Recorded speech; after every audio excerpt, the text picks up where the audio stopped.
ஓம் சரணாகத தீனார்த்த பரித்ராண பராயணே சர்வஸ்யார்த்திகரே தேவி நாராயணி நமஸ்துதே. வணக்கம் நேயர்களே, இது மகாலட்சுமி ஜோதிடம் வழங்கும் காலச்சக்கரம். உங்கள் அன்பு ஜோதிடர் ஸ்ரீராம்ஜி பேசுகிறேன். அனைவரும் நலமுடன் இருக்கிறீர்களா? நன்றாகத்தான் இருப்பீர்கள், நன்றாக இருக்க வேண்டும். இன்றைய காணொளியில் நாம் காண இருப்பது ஜாதகம் இல்லாதவர்க்கு பலன் எடுப்பது எப்படி, இதன் தலைப்பு. ஒரு ஜாதகத்தின் பிறந்த நேரம், பிறந்த ஊர், பிறந்த லக்னம், பிறந்த ராசி, நடப்பு தசைகள், இதெல்லாம் வச்சு தான் துல்லியமான பலன்களை நம்ம சொல்ல முடியும். நிறைய அன்பர்களுக்கு ஜாதகம் பார்க்க ஆசை இருக்கும். ஆனால் சரி, எனக்கு பிறந்த நேரம் சரியாக தெரியாது, பிறந்த டைம் தெரியல, டேட் ஆஃப் பர்த் சர்டிஃபிகேட்டில் ஒரு மாதிரி இருக்குது, அப்பா அம்மா சொல்கிறது ஒரு மாதிரி இருக்குது, விடிய காத்தால் பிறந்தேன்னு சொல்கிறாங்க, பகல் 12 மணி போல் இருக்குன்னு சொல்கிறாங்கன்னு குத்துமதிப்பான ஒரு நேரங்களை சொல்லுவாங்க. ஜோதிட சாஸ்திரத்தில் நேரம் தவறி போயிடுச்சுன்னா நம்ம சொல்கிற பலன்களும் நிச்சயமாக தவறி போயிடும். அப்படி ஜாதகத்தில் சரியானபடி நேரங்கள் இல்லாத நிலையிலும் அல்லது ஜாதகமே எழுதி வைக்கப்படாத நிலையிலும் அவர்களுக்கும் பலன்கள் சொல்வதற்கு சில முறைகள் இருக்குது. அதில் என்ன அப்படிங்கிறத பார்க்கலாம். இப்போ கணவன் மனைவியில் கணவனுக்கு ஜாதகம் இல்லை, ஆனால் மனைவிக்கு ஜாதகம் இருக்குது அப்படிங்கிற பட்சத்தில் ஒரு பெண்ணின் ஜாதகத்தை கொண்டு கணவரின் ஸ்தானம் என்று சொல்லக்கூடிய 7ஆம் இடத்தின் அதிபதி 7ஆம் இடத்தை லக்னமாக பாவித்து பலன் சொல்லலாம். இது கிட்டத்தட்ட ஒரு 60-70% பொருந்தி போகும். அதே மாதிரி அவர்கள் ஜாதகத்தில் செவ்வாய் நல்ல நிலையில் எப்படி இருக்கிறாருங்கிறத கொண்டும் செவ்வாயின் நின்ற வீட்டை லக்னமாக கொண்டும் பலன் சொல்லலாம். இதுவும் ஒரு வித 60-70% பொருந்தி போகும். இன்னொரு முறை, கணவனுக்கும் ஜாதகம் இல்லை, மனைவிக்கும் ஜாதகம் இல்லை, குழந்தைங்க இருக்காங்க, குழந்தைங்களுக்கு ஜாதகம் சிறப்பாக எழுதி வைக்கப்பட்டிருக்கிறது. அப்படிங்கும்போது குழந்தைகளின் ஜாதகத்தில், அதிலும் குறிப்பாக மூத்த குழந்தையின் ஜாதகத்தை கொண்டு தாயாருடைய ஸ்தானத்திற்கு 4ஆம் இடத்தை லக்னமாக கொண்டும் சந்திரன் நின்ற வீட்டின் அடிப்படையிலும் பலன் சொல்லலாம். இதுவும் 60-70% பொருந்தி போகும். இப்போ ஒரு குழந்தை இருக்குது, கடக லக்னத்தில் பிறந்திருக்கு, மகர ராசி, சந்திரன் 7ஆம் இடத்துல இருக்கார். இதில் இவருக்கு 4ஆம் அதிபதி சுக்கிரன். இந்த 4ஆம் அதிபதி சுக்கிரன் உச்சமாக இருக்கார். அப்போ 4ஆம் அதிபதி வலுத்திருக்கிறார், சந்திரனும் ஓரளவுக்கு நல்லா இருக்கார். அப்போ இந்த ஜாதகத்திற்கு தாயாரின் நிலையை சந்திரனின் நிலையை கொண்டும் சுக்கிரன் நின்ற வீட்டின் அடிப்படையிலும் பலன் சொன்னோம்னா 60-70% தெரியும். இது மூத்த குழந்தைக்கு எப்போவுமே தாயின் வலிமையை தீர்மானிக்கும். தாய்க்கு தலைமகனும் தகப்பனுக்கு இளைய மகனும் ஜோதிட சாஸ்திரத்தின் பலன் கூறுபவர்கள் அப்படின்னு மூல நூல்களில் சொல்லி வைக்கப்பட்டிருக்கு. அதே மாதிரி கடைசி குழந்தை ஆண் குழந்தையாக இருக்கிற பட்சத்தில் அந்த குழந்தையின் ஸ்தானத்தில் இருந்தபடி 9ஆம் இடம் அப்படிங்கிறத லக்னமாக பாவித்து, லக்னத்துக்கு அந்த குழந்தையின் லக்னத்திற்கு 9ஆம் இடம், உதாரணமாக தனுசு லக்னத்தில் பிறந்த ஒரு குழந்தைக்கு 9ஆம் இடமான சிம்மத்தை தகப்பனின் லக்னமாக போட்டும் பலன் சொல்லலாம். அதே மாதிரி சூரியன் நின்ற நிலை என்ன அப்படிங்கிறத பொறுத்தும், சூரியன் நின்ற நிலை என்னங்கிறத பொறுத்தும் பலன்கள் சொல்ல முடியும். இதுவும் 60-70% பொருந்தி போகும். இதெல்லாம் ஒரு மாதிரி அமைப்பு. இப்போ நம்மளுடைய குழந்தைகள் அப்படின்னு வரும்போது குழந்தைகளின் ஜாதகம் நிச்சயம் நமக்கு வேலை செய்கிறதுக்கு வாய்ப்புகள் உண்டு. நமக்கு ஜாதகம் இல்லைங்கிற பட்சத்தில் அதை நாம் எடுத்துக்கணும். உங்கள் ஜாதகம் தெளிவாக இருக்கும்போது மற்ற ஜாதகங்களின் அடிப்படையில் வரக்கூடிய பலன்கள் உங்களுக்கு நடக்கலாம், நடக்காமையும் போயிடலாம். ஒரு உதாரணமாக சொல்கிறேன். ஒரு பெண்ணின் ஜாதகத்தில் கடுமையான மாங்கல்ய தோஷம் இருக்குதுன்னு வச்சுக்குவோம். கடுமையான மாங்கல்ய தோஷம், மாங்கல்யம் நிலைக்காது அப்படிங்கிற விதி இருக்குது. இதில் பையனுடைய ஜாதகம் ஆயுள் பலம் தீர்க்கமாக உள்ளவனா கல்யாணம் ஆகிடுது, ஏதோ லவ் மேரேஜோ பண்ணிடுறாங்க, இல்லை அது அறகுறையாக பொருத்தம் பார்த்து கல்யாணம் பண்ணிடுறாங்கன்னா இதில் பையனுக்கு ஆயுள் தீர்க்கம் என்கின்ற நிலையில் நிச்சயமாக அந்த திருமண முறிவை நோக்கி போய் பையன் பிரிஞ்சு தான் போயிடுவானே ஒழிய இறந்து போக மாட்டான். இதுதான் சூட்சமம்.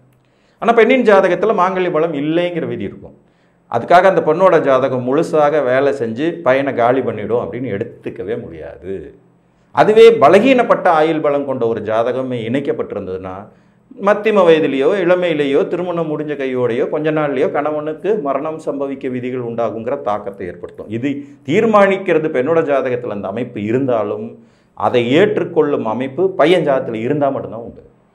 ஸோ நம்ம ஜாதகம் தெளிவாக இருந்தால் மற்ற எந்த கணக்கீடுகளும் தேவையே இல்லை.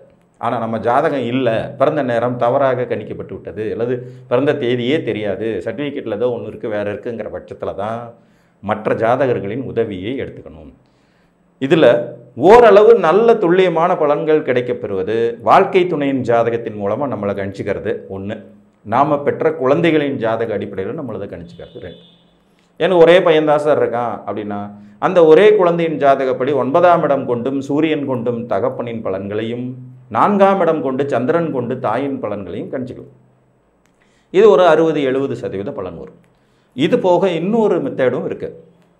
கோச்சார பலன்களின் அடிப்படையிலேயே ஜாதகம் பார்ப்பதுங்கிறது. நான் பொதுவாக கோச்சார பலன்களுக்கு பெருசாக முக்கியத்துவம் கொடுக்க மாட்டேன். இருந்தாலும் அந்த ஜாதகம் இல்லாதவர்களுக்கு இந்த மாதிரியான ஒரு அமைப்பில் பார்க்கும்போது மேக்சிமம் பிறந்த தேதி, பிறந்த பேரின் நட்சத்திரம், அதாவது உங்களுடைய பேரின் முதல் எழுத்தை கொண்டு அது எந்த நட்சத்திரத்தில் வருதுங்கிறத பார்த்து அது எந்த ராசியில் இருக்குங்கிற அடிப்படையில் கோச்சார ரீதியான பலன்களையும் நீங்கள் தெரிஞ்சுக்க முடியும். இப்போ மாணிக்கம்னு ஒருத்தர் இருக்கார், இவருக்கு ஜாதகமே இல்லை. மாங்கிற எழுத்து மகம் நட்சத்திரம் சிம்ம ராசியில் வரக்கூடியது. அப்படிங்கும்போது அந்த சிம்ம ராசியின் அடிப்படையில் நீங்கள் பலன்களை தெரிந்து கொள்ளும்போது அதுவும் ஒரு மாதிரி நெருக்குவட்டில் வரும். ஆனால் இதெல்லாம் ரொம்ப துல்லியமாக இருக்குமான்னு கேட்டால் நிச்சயமாக இருக்காது.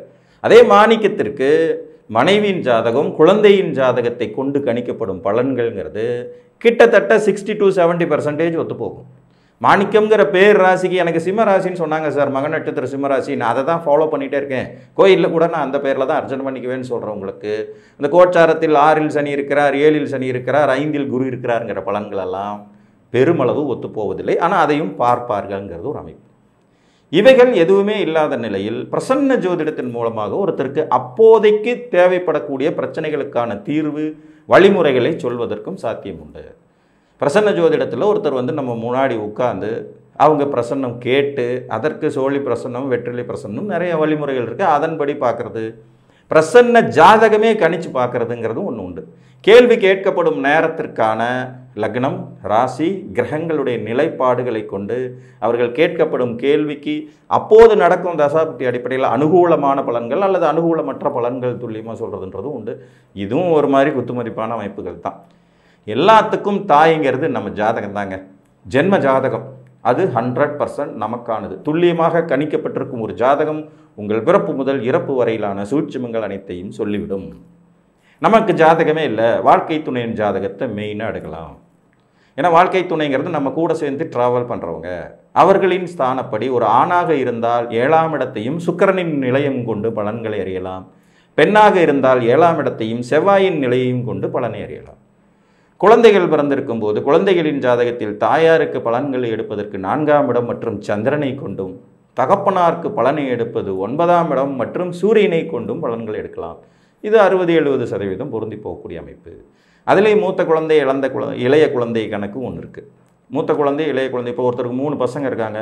முதல் பையனை தாயாருக்கு துல்லியமாக பலன் எடுக்கிறதுக்கும் கடைசி பையனை தகப்பனாருக்கு துல்லியமாக பலன் எடுக்கிறதுக்கும் பயன்படுத்தலாம்.